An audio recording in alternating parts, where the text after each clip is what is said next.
In this video, I'll show you how to create multiple versions of the same overlay in InterForm400. One reason why you might want to create multiple versions of the same overlay is that you might want to create one output with a watermark called copy and another version with a watermark called original. So you can do that in two ways. Either you can activate copy management on your design and then select primary or secondary merged to select between the two versions of the same overlay.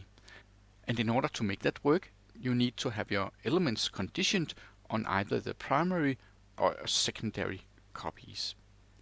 The alternative to this is to use one main overlay, and then instead of calling your main overlay directly, then use other overlays that are referring to this main overlay as an unconditioned sub-overlay, and then you insert the watermarks in the other overlays.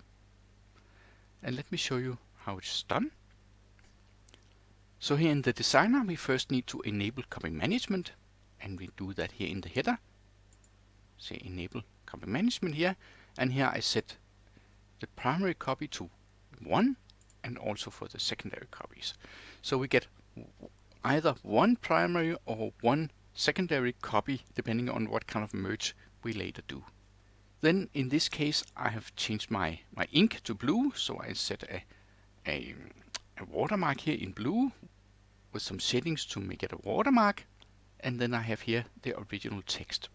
The original text is set up as a normal text, and here under page management, because we have activated copy management, we can now in the bottom here say that this text should be used for all primary copies but for none of the secondary copies.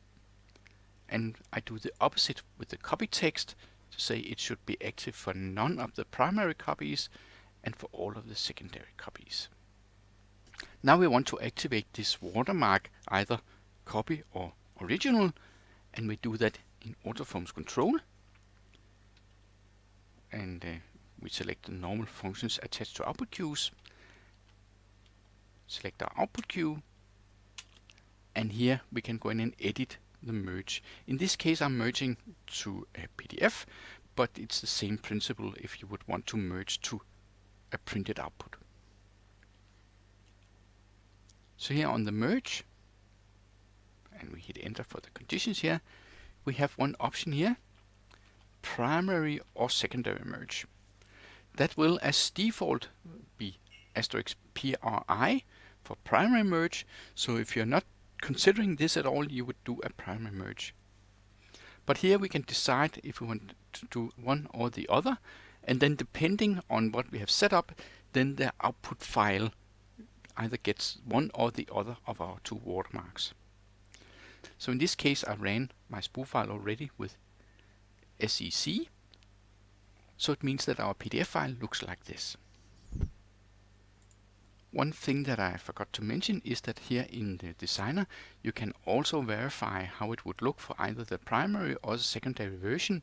So here as default it will also select the primary, but here we can also look at the secondary version. So in that way you can verify exactly here in the designer how the two versions would look. I mentioned an alternative to this primary secondary, and I've made another example to show that. So in this case we have our standard overlay, and instead of merging with that normal overlay, we have introduced two new other overlays. I've added an O at the end for original and C for copy. So if we look at the original here, you can see that it actually contains only the text or the setup for making our watermark, and then with the sub overlay, which is this element, I refer to our common main overlay. So in the future, if I would like to make some changes, I only need to change this demo 1. And of course I do the same principle for the copy, add a fixed text copy, and then refer to my common sub overlay.